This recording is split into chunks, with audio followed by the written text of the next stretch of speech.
Shalom saudara-saudari, selamat malam. Puji Tuhan, kembali lagi bersama saya Pendeta Jaya Hulu dalam program Renungan Malam.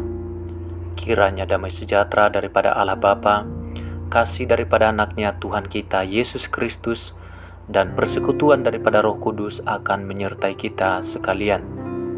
Sebelum kita merenungkan firman Tuhan, mari kita tenangkan hati kita berdoa. Bapa yang baik, terima kasih buat kesempatan malam ini. Kami kembali menenangkan hati kami dan membiarkan firman-Mu menegur kami, menyelidiki hati kami. Tolong kami ya Tuhan, berbicara terus-menerus dalam hati ini, supaya kami dapat menyenangkan hati-Mu dan kami dapat menghasilkan buah-buah kehidupan untuk memuliakan nama-Mu. Berbicara bagi kami, di dalam nama Tuhan Yesus kami telah berdoa. Amin.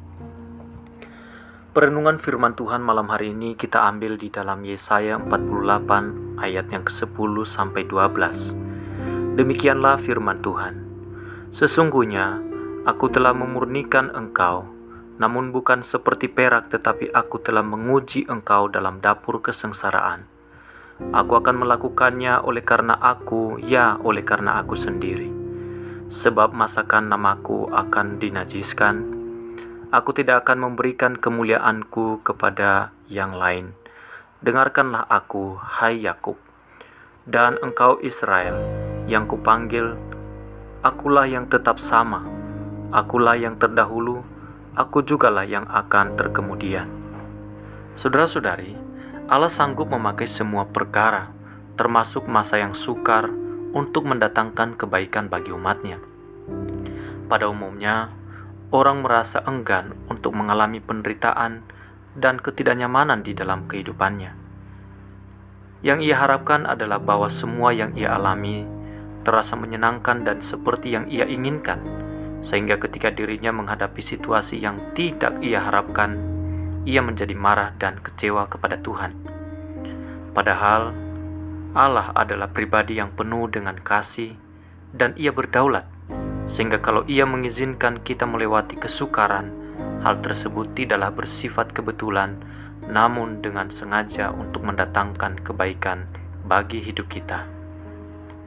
Prinsip tentang kebaikan dan kedaulatan Allah di dalam pengalaman yang tidak menyenangkan yang dialami oleh umatnya inilah yang ia kemukakan di dalam Yesaya 48. Kepada umatnya ia berkata, akulah yang tetap sama, akulah yang terdahulu, akulah juga yang terkemudian.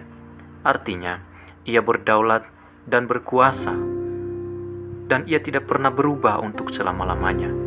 Lebih jauh, ia berkata bahwa bila umatnya mengalami penderitaan, yaitu dibuang ke Babel, hal itu adalah dengan tujuan untuk memurnikan dan menguji mereka melalui dapur kesengsaraan. Berarti, Allah sanggup memakai semua perkara, termasuk hal-hal yang tidak nyaman di dalam hidup kita, untuk mendatangkan kebaikan bagi hidup kita sendiri.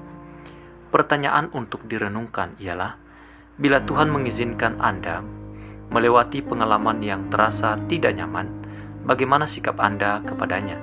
Mengapa demikian? Mari kita berdoa.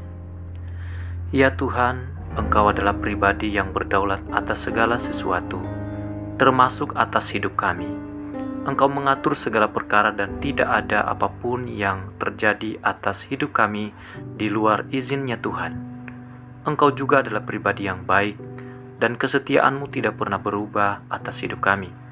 Itu sebabnya kalau Engkau mengizinkan kami melewati masa yang sukar, kami percaya di balik semuanya itu Engkau memiliki rencana yang indah bagi hidup kami. Kami menyerahkan diri kami ke dalam tangan-Mu, dan di situ hati kami dipenuhi dengan damai sejahtera yang berlimpah-limpah.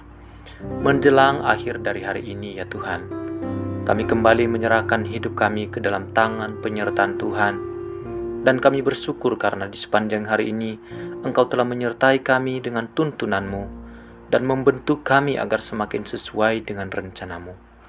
Melalui firman-Mu, Engkau mengajar kami agar hidup kami berkenan kepadamu.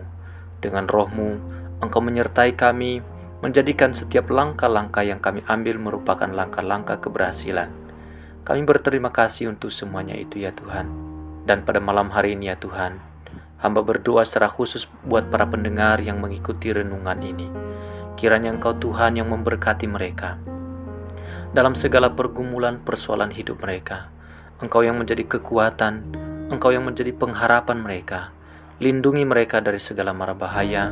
Lindungi mereka terhadap ancaman virus corona yang mengancam kehidupan umat manusia di saat-saat ini ya Tuhan.